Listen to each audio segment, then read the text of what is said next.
데일 카네기 인간관계론 4부. 기분 상하게 하거나 적개심을 불러일으키지 않고 사람을 바꾸는 9가지 방법. 1장.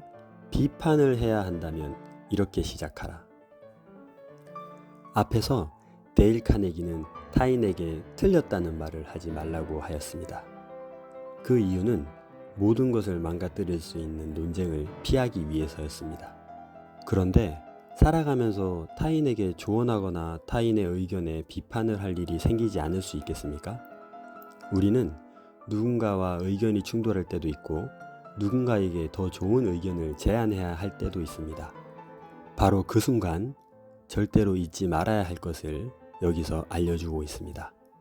반드시 호의적인 말과 칭찬을 진심으로 충분히 한 다음에 꽃을 다루듯 조심스럽게 전할 말을 하라는 것입니다. 누군가에게 진심으로 조언할 때 이런 것들을 고민해 본 적이 있습니까? 혹은 조언하기 전에 충분한 칭찬과 호의적인 말을 해야겠다고 의식한 적은 있습니까? 이 부분은 꼭 가슴에 새기고 실천해 봐야 될 것 같습니다. 데일 카네기의 한 예를 들어보겠습니다. 북군을 이끌던 링컨의 장군들은 18개월에 걸쳐 계속 비극적인 패배 소식만을 전해왔었습니다. 링컨은 백악관에서 밀려날 위기에 이르렀습니다. 신조차도 우리를 외면하고 있고 한 줌의 희망도 보이지 않았던 순간 링컨은 나라의 운명을 건 한 편지를 씁니다. 북군 패배의 중심에 있었던 후커 장군에게 편지를 썼는데 그의 심각한 잘못을 바로 비판하기 전에 그를 칭찬하고 격려했다고 합니다. 편지를 작성하는 순간 링컨은 더욱 조심스럽게 자신의 마음을 가다듬었으며 모든 지혜를 모았습니다. 그리고 그에 대한 신뢰와 믿음을 써내려갔습니다. 좋은 결과가 있을 것이라는 희망도 내비쳤습니다. 그리고 맨 마지막에 본인이 하고 싶은 이야기를 썼습니다. 경솔함을 경계하고 방심하지 말며 전진하여 승리를 안겨달라는 부탁을 남깁니다. 링컨의 이러한 성품은 미국의 역사를 바꾸어 놓았고 후대 모든 사람들에게 모범이 되었습니다. 사람이 많은 일을 하는데 그 중에서 가장 힘든 것이 자신의 마음을 다스리는 것이 아닌가 생각합니다. 우리는 급할 때 오히려 감정 조절 능력을 상실해버립니다. 그리고 급했기 때문에 상대방에게 자신이 쏟아낸 감정들을 오히려 이해해달라고 요구합니다. 그렇습니다. 급할 때에는 누구나 그럴 수 있습니다. 하지만 데일 카네기는 일반적인 우리의 반응을 뛰어넘으라고 권하고 있습니다. 자신의 성장을 위해 합리화의 늪에 빠지지 말고 자신을 돌아보며 한 걸음 더 나아가라고 권하고 있습니다. 급한 순간 갑자기 튀어나오는 자신의 오랜 습관들과 정면으로 맞서야만 변화가 시작될 것입니다. 왜냐하면 우리가 수년, 수십 년 동안 쌓아온 습관이 0.1초 만에 우리를 장악해서 반응할 것이기 때문입니다. 그렇기 때문에 우리는 단호한 결단과 결심을 해야 합니다. 그리고 포기하지 말고 인내심을 가지고 끝까지 노력하신다면 좋은 결과가 있지 않을까 생각합니다. 상대방에게 조언을 해야 하거나 비판을 해야 할 때에는 반드시 그를 충분히 진심으로 칭찬하는 것을 절대로 잊지 말며 살아가시기를 응원합니다. 2장. 비판을 하면서도 미움받지 않는 법. 2장의 제목은 아주 눈길을 끕니다. 비판을 하면서도 미움받지 않는 법이라니.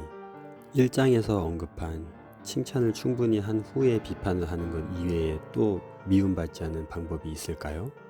여러분은 누군가를 비판할 때 어떤 마음으로 임하나요?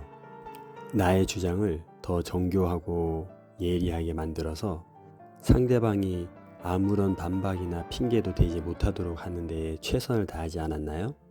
그래서 증거를 모으거나 혹은 근엄함까지 장착하고 단호하게 말하려고 하지 않았나요? 그런데 데일 카네기의 사례를 들어보면 놀랍습니다. 금연구역에서 담배를 피우는 사람들을 발견한다면 우리는 어떻게 할까요?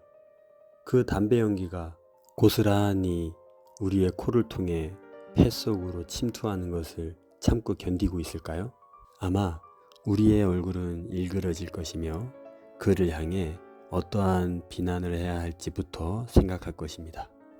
그런데 여기 한 사람은 전혀 다른 방법을 사용합니다. 호통을 치거나 불평을 하기보다 오히려 그들에게 자신이 가지고 있던 담배를 하나씩 선물로 줬다고 합니다. 그리고는 흡연 장소에서 담배를 피워주면 정말 고맙겠다고 정중히 말했다고 합니다. 상황은 아무런 소동도 없이 완벽하게 정리되었고 그 자리에 있었던 담배를 피던 사람들은 다시는 그곳에서 담배를 피지 않았다고 합니다. 이렇게 행동하는 사람을 만난 적이 있으신가요? 정말 감탄이 나옵니다. 두 번째 이야기는 우리가 좀 더 집중해야 될 것 같습니다. 바로 가족에 관한 이야기인데요. 가까운 사람일수록 그의 모든 면을 경험하기 때문에 오히려 더 무시하거나 폄하하고 비관적으로 대하는 경우가 많은 것 같습니다. 가장 아껴주고 격려해주고 힘이 되어줘야 될 가족들 사이에서 날선 비난과 평가절하는 정말 우리에게 큰 상처를 주고 받게 합니다. 한 아내가 남편의 형편없는 연설문을 보게 됩니다. 여러분이라면 어떻게 조언하시겠습니까? 아내는 끔찍한 그림에도 불구하고 칭찬할 거리를 찾아서 이야기를 했습니다. 읽기에는 참 좋은 글이지만 발표에는 어울리지 않는 것 같다며 간접적으로 조언해주고 남편을 응원해 주었다고 합니다. 그 이야기를 들은 남편은 자신이 썼던 원고문을 모두 버리고 새롭게 작성하고 다음날 아주 멋진 연설을 했다고 합니다. 정말 박수가 절로 나오지요? 우리도 이런 가족이 있으면 얼마나 좋을까요? 이제 당신이 바로 그 가족이 되어 주십시오. 여러분이 이런 가족이 되어 주십시오. 비판을 하면서도 미움받지 않는 방법을 데일 카네기가 말하고 있는데 두 번째 사례는 1장에서 말했던 거와 유사해 보이고 첫 번째 사례는 우리에게 아주 창의적인 생각을 하게 하는 것 같습니다. 우리를 불편하게 하는 사람을 보거나 혹은 우리가 피해를 당했을 때 상대방에게 잠시 어떻게 접근하고 어떻게 말하며 어떻게 하면 상대방이 내가 원하는 대로 행동하게 할 수 있을까를 잠시 돌아보게 하는 습관을 가지는 것은 아주 유용할 것 같습니다. 여러분도 누군가를 조언하기 전에 그 상대방에게 어떻게 말할 것인지를 잠시 생각하고 실천에 옮기시면 좋은 결과가 있지 않을까 생각합니다. 3장 자신의 잘못에 대해 먼저 이야기하라. 2부 3장 틀렸다면 인정하라의 내용과 유사하지만 조금 다른 부분이 있습니다. 2부의 내용은 자신이 잘못한 부분에 대해 인정한 것이었으나 여기서는 자신이 실수했던 경험들을 상기하면서 먼저 겸손해지라는 의미입니다. 지금 잘못한 부분이 없다 하더라도 과거에 내가 유사한 실수를 경험한 적이 있다면 그 실수담을 먼저 이야기해주면서 상대방의 마음을 풀어주고 그 다음에 상대방이 지금 실수한 것을 충분히 이해하고 있다고 전해주라는 것입니다.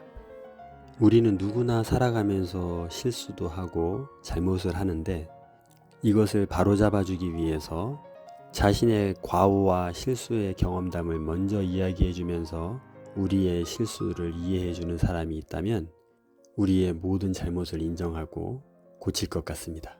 데일 카네기 자신도 무엇이든 실수했던 시기가 있었고 그 순간을 기억해 먼저 이야기해 줌으로써 상대방의 마음을 다치지 않게 조언했다고 합니다. 그 결과 데일 카네기가 조언했던 대부분의 사람들은 기분 나쁘지 않게 100% 수용했고 그 잘못을 고치려고 노력했다고 합니다. 이와 같이 상대방에게 자신 역시 결점이 있고 그 부분을 솔직히 인정하면서 시작한다면 상대방의 마음의 문은 열릴 것이며 잘 수용할 것이라 생각합니다. 이 방법 역시 우리가 삶에서 잘 적용한다면 대인관계에 정말 유익할 것 같습니다. 그리고 우리 스스로의 인격과 성품도 한 단계 한 단계 성장하리라 생각합니다. 4장 명령을 좋아하는 사람은 없다. 4장 또한 앞에서 언급했었던 내용과 일치합니다. 명령보다 자발적으로 할 수 있도록 질문을 던지고 그의 내면에 있는 승부욕을 자극하여 자신이 소중한 사람이며 주도적으로 할 수 있는 마음을 일깨워주라는 것입니다. 4장에서는 질문하는 것에 조금 더 집중해서 설명합니다. 상대방이 해야 할 일과 하지 말아야 할 일을 명확하게 알려줘야 하는 것은 공동체라면 당연히 필수적인 것입니다. 그러나 어떻게 전달하느냐에 따라 전혀 다른 결과가 나옵니다. 지시하고 명령하는 마음을 잠시 돌아보면 우리의 급한 마음이 반영된 것이 아닐까 생각합니다. 우리나라 대부분의 남자들은 군대 문화를 경험하는데 그곳은 명령과 복종만이 존재하는 집단입니다. 조금만 생각하거나 지체하면 불효령이 떨어집니다. 상급자의 명령에 이성적 판단이나 합리적 사고는 존재해서는 안 됩니다. 기계처럼 그 명령에 복종하는 것만이 존재합니다. 작은 핑계이지만 저 역시도 상대방에게 질문을 던져서 그가 스스로 할 수 있도록 하는 방법이 조금은 낯설다고 생각합니다. 즉각적인 반응이 없을 수도 있기 때문에 이 방법은 인내심도 갖추어야 하며 우리의 뜻과는 전혀 다른 반응을 할 수도 있습니다. 그때 굉장히 유연하게 대처할 수 있는 마음의 준비도 필요해 보입니다. 조금 지체되고 돌아가는 것 같을 수 있지만 우리는 이 방법을 잘 익혀 자신의 것으로 만들어 타인과 가족, 특히 자녀에게 훌륭한 부모가 될 수 있도록 노력해야 될 것 같습니다. 우리 모든 인간은 주도적으로 살기를 원하며 자유를 갈망합니다. 조금 전에 군대 이야기를 잠깐 했지만 그렇게 명령과 복종만이 있는 조직 문화는 정말로 견디기 어려웠습니다. 어떠한 일을 시키고 싶거나 권하고 싶을 때 이런 거 하면 어떻겠니? 이렇게 하는 게 좋다고 생각하는데 너의 생각은 어떠니? 이런 식으로 상대방에게 의견을 묻는 것으로 포장해서 내가 전달하고 싶은 내용을 전달한다면 정말로 부드럽게 받아들여질 것 같고 상대방도 자신을 돌아보는 시간을 가지면서 좀 더 올바른 일을 선택하는 데 집중할 것 같습니다. 데일 카네기는 우리에게 정말 훌륭한 인격을 가진 사람이 되기를 바라는 것 같습니다. 쉽지 않은 길이지만 우리 모두 힘을 내 보았으면 좋겠습니다. 5장 다른 사람의 체면을 세워주어라.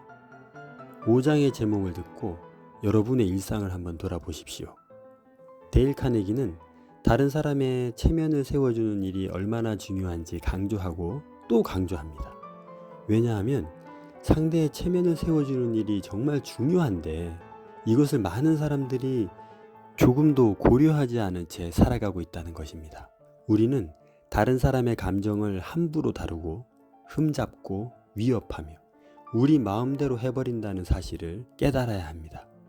그리고 다른 사람 앞에서 가족, 즉 남편이나 아내, 아이들을 비난하고 가까운 지인들을 비난하는데 익숙해져 있고 그런 사람들이 의외로 많다고 강조합니다. 상대방이 받은 상처에 대해서는 생각해 보지 않습니다. 어쩌면 그런 생각을 해야 하는지도 모른 채 살아왔는지도 모릅니다. 이런 공감 능력은 공짜로 주어지는 것이 아닙니다. 스스로의 많은 노력이 뒤따른다는 것이지요. 서로 치열하게 싸울 것 같은 사람들을 화해시키는 능력을 가진 사람이 있었는데 그의 비법은 마법 같은 일이 아니었습니다. 양측 모두에게 옳고 공정한 부분을 따지고 어느 한 사람의 잘못이라고 판단하거나 말하지 않고 먼저 두 사람 모두를 이해해 줬다고 합니다. 두 사람 다 충분히 정당한 이유를 가지고 있다고 말해주니 체면이 세워졌고 다툼이 멈췄다고 합니다. 데일 카네기가 줄곧 강조하고 있는 것, 바로 모든 인간은 자신이 소중한 존재라고 하는 것을 인정받고 싶어 한다는 마음입니다. 그 마음이 매우 강하다는 것을 기억해야 한다는 것입니다. 누구나 자신을 소중한 존재로 대해주길 바라는 마음이 크기 때문에 자신의 체면을 구기는 사람 앞에서는 가만히 있지 않으려고 합니다. 상대가 누구든 어떤 사람이든 어떤 상황에서 만났든 우리는 만나는 모든 사람들을 이해해주고 그에게 소중한 존재라는 것을 알려주는 말과 행동을 해야 할 것 같습니다. 우리가 만나는 모든 사람들, 즉 아이든 어른이든 남자든 여자든 어떤 직업을 가지고 있던 사람들이든 간에 그들에게 소중한 존재로 인식하고 대해준다면 이 사회는 정말 행복한 사회가 될 것이며 더욱더 살기 좋은 사회가 될 것입니다. 정말 이런 사회가 왔으면 바랄 것이 없을 것 같습니다. 6장 사람들을 자극하여 성공으로 이끄는 방법. 데일 카네기는 동물을 조련하는 방법을 보면서 왜 사람에게는 저런 방법을 사용하지 않는지 의문을 가졌습니다.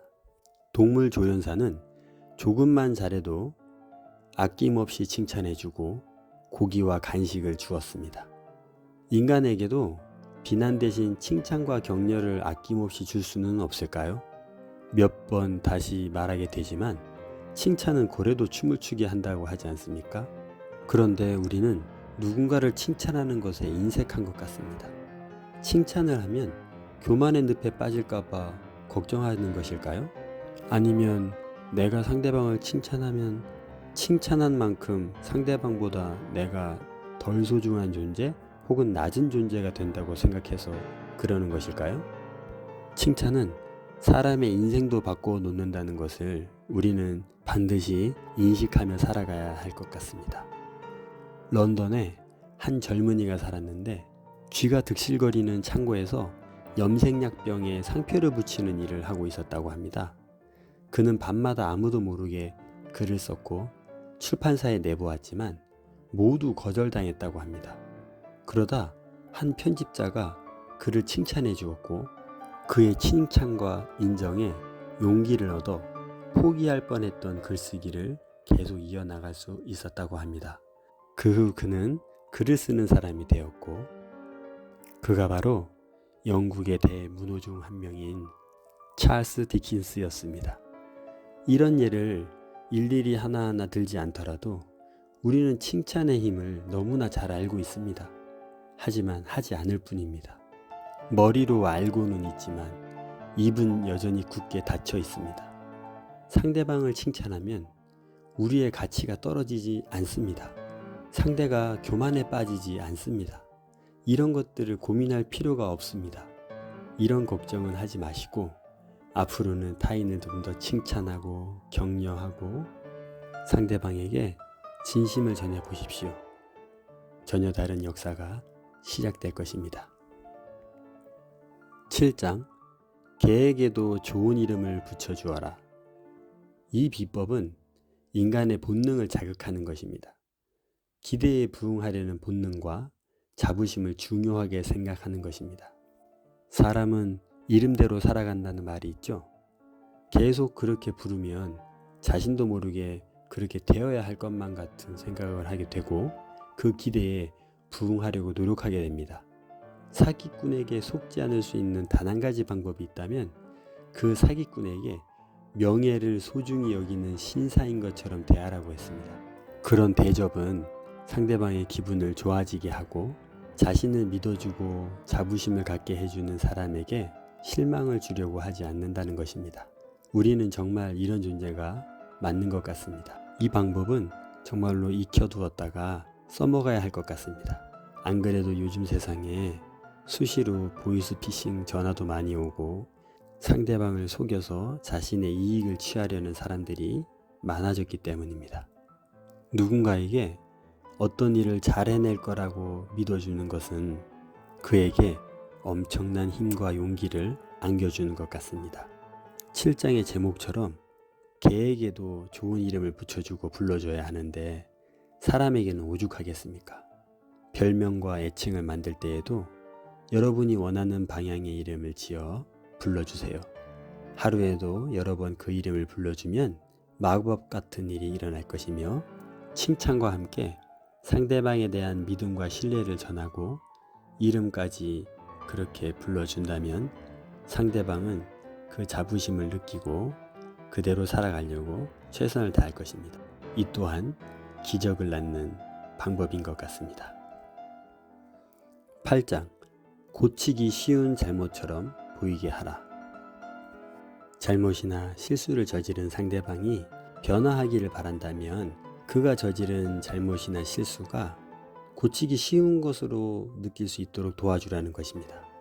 데일 카네기가 지금까지 우리에게 권했던 모든 것들이 생각보다 쉽지 않고 어렵다고 말해왔는데 지금 이 부분을 읽으니까 제가 다르게 말해야 될 것 같습니다. 춤을 아주 못 추는 사람을 가르치게 되었다 하더라도 그를 낙담시키지 말고 최대한 그의 장점을 말해주고 부족한 부분만 보완하면 굉장히 좋아질 것이라는 희망을 안겨주는 센스를 발휘하라고 합니다. 우리는 상대방이 우리가 원하는 대로 잘하지 못하면 답답해하고 원망해하고 비난하려고 노력합니다. 그런데 그렇게 표현할수록 상대방의 마음은 더 아파할 것이며 상대는 더 안 하려고 할 것입니다. 그리고 여러분은 그 사람과 관계도 나빠질 것입니다. 참 신기한 게 상대방의 장점을 찾기는 쉽지 않지만 상대방의 단점을 찾으라 그러면 너무나 쉽게 잘 찾는 것 같습니다. 우린 왜 이럴까요? 어쨌든 우리는 단점을 찾기보단 장점을 잘 찾는 사람이 되도록 노력해야 될 것 같습니다. 우리는 모든 것을 잘할 수 있는 존재가 아니라는 것을 인정하고 나도 부족한 면이 있는 것처럼 상대방도 부족한 부분이 있습니다. 이 마음을 잊지 말고 상대방이 실수하거나 잘못했을 때 충분히 그럴 수 있다고 인정해주고 상대방이 자신의 잘못과 실수를 바로잡을 수 있도록 노력할 수 있게 우리가 도와줘야 합니다. 그래서 앞으로는 충분히 잘할 수 있고 보완해 나갈 수 있다는 용기와 희망을 줘야 합니다. 그가 포기하지 않도록 말입니다. 그렇게 된다면 결국 그 사람은 우리가 원하는 대로 변할 것이며 우리는 그 사람을 좋은 방향으로 변화시킬 수 있었던 사람이 되는 것입니다. 상대방에게 진정으로 선한 영향력을 미친 것이지요. 꼭 한번 시도해 보시기를 바랍니다. 9장 사람들이 당신이 원하는 일을 기꺼이 하도록 만드는 방법. 상대방이 여러분이 원하는 일을 기꺼이 성심성의껏 할 수 있도록 만드는 방법이 또 무엇이 있을까요? 그것은 바로 그 사람에게 기분 좋은 직함이나 혹은 그 사람이 원하는 어떠한 호칭을 불러주라는 것입니다. 나폴레옹은 18명의 장군에게 프랑스 원수 직함을 줬다고 합니다. 나폴레옹으로부터 원수 직함을 받은 프랑스의 장군들이 전쟁에 어떻게 임했을지는 불을 보듯 뻔하게 보이는 것 같습니다. 전쟁의 신으로 불리는 나폴레옹이 이런 방법을 썼다니 정말 재미있네요. 이런 직함을 줬다고 해서 승리한 것은 아니겠지만 이것이 사람들에게 얼마나 큰 힘을 발휘하게 하는지 알 수 있을 것 같습니다. 다른 사람을 잘 이용하기 위해서는 정말 기술적인 면도 필요해 보입니다. 이 내용 또한 꼼꼼히 살펴보면 인간은 자신이 소중한 존재라는 것을 인정받고 싶어하는 마음을 활용하는 것인 것 같습니다. 우리는 누구나 상대방에게 존중받기를 원합니다.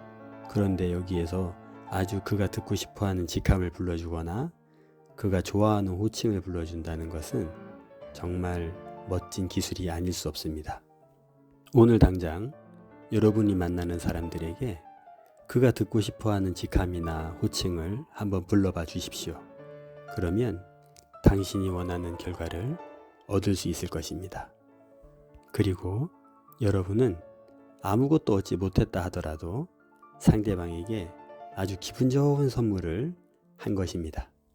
오늘도 행복하고 좋은 하루 되시고 다음 시간에 다시 만나겠습니다. 행복하세요.